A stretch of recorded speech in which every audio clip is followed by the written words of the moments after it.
Afternoon everyone.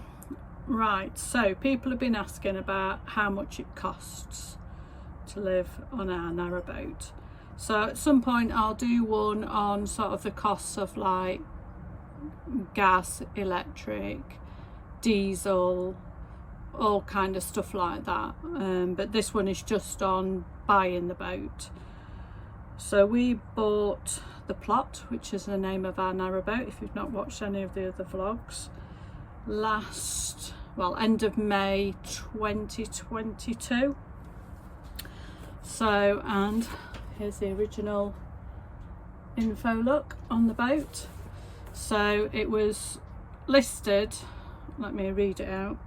So it's a 2003 60-foot cruiser stern, and there's lots of other blurb about what it comes with, etc., but that's sort of the basics of it. And it was on for $42,950 at the marina. So we ended up buying it for $40,500 because we had a survey done, very similar to what you do in a house. So we had a survey done that brought up a few things. One of them was the fire, and there was a few other sort of bits and bobs that needed sort of looking at. So as a result of that, we reduced it down to $40,500. The survey cost us it's £500 basically for a survey, and on that goes through the boat. They generally take lots of photos to show you. They test the thickness of the steel in the hull, which is very important. But as we've sort of discovered, I think if we bought another boat, we would probably only have a hull survey, because now we know more about boats, we know what we're looking at, we know the things that can go wrong. It'd be very difficult for us to do that test ourselves, because the surveyor has the boat taken out of the water and you have all the tools to sort of test it, look at it and see what the issues are. So my advice, if I can give advice, would be if you're new to boating, have the full survey done. Same as a house, it's reassurance to know that hopefully they'll pick up most of the stuff. Now on ours, he didn't pick up the fact that there was a hole in the sump, but in fairness to him, with the location of where it is in the engine, and it was, I think what we sort of figured out, that maybe someone who had owned it had jacked up the engine or something and put a hole in it. So there was a lot of oil in the engine bay as well, which is sort of standard on boats, it seems. But anyway, so as a result of that, we ended up having to have more work done, but I'll come back to that. So cost for buying a boat, but obviously your boat cost, your survey cost, and then you have to have your canal and river trust license, and that varies depending on the size of your boat and stuff. So ours is a narrow boat, wide beams would be different, ours is 60 foot, again other size boats would be different, but ours costs us, let me look at my list, £1,227.06. Now they are talking about putting the fees up for people like us who cruise the network all year. We don't have a marina or a place as a base, so they're talking about putting the fees up for us, which I kind of understand because we cruise all the time, so we probably use more facilities. But as we've discovered on this journey so far, in the Canal and River Trust do a lot of work during winter, which is needed. You know, the work needs to be done on the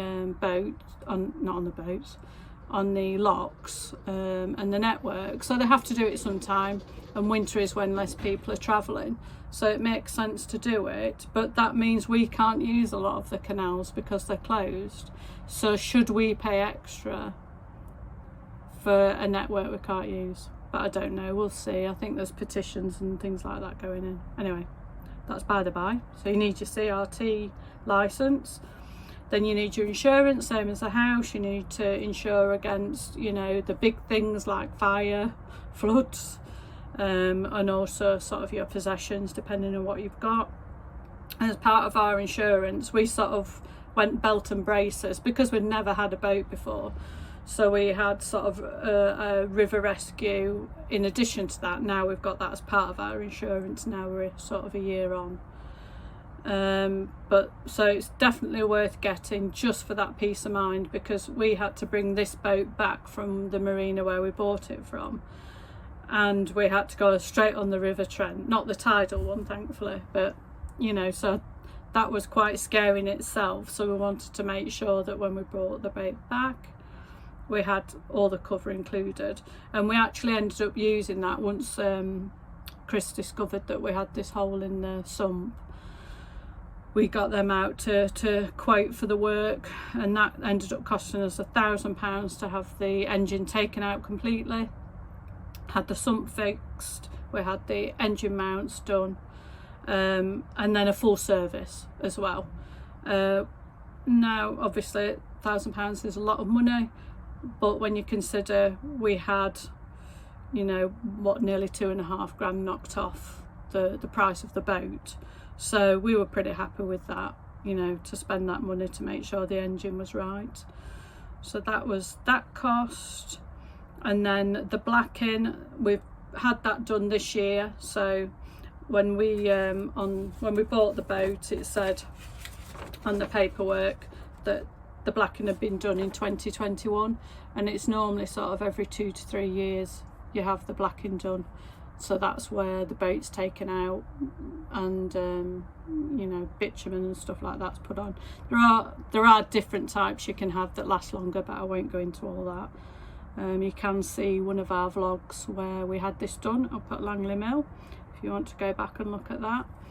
So all in all, really, that's the cost. I'll perhaps add it up and put it at the end on some kind of screen or something so you can see, but I'll run through the costs. So the boat was £40,500, survey was £500, the Canal and River Trust was £1,227.06, the insurance was £280, the blacking cost us £600, and then the other thing actually that we had done as well was the boat safety certificate, because that was due in October last year, and that was £200, and you have that done every sort of 4 years or so. So that sort of checks things, you know, I don't know, like your fire extinguishers are in the right place, you've got enough ventilation, and lots of other things that checks. Anyway, so that's it. I think that's a sort of a roundup of, you know, the costs it was initially to buy our boat. Like I say, I will put something at the end just with the figures on.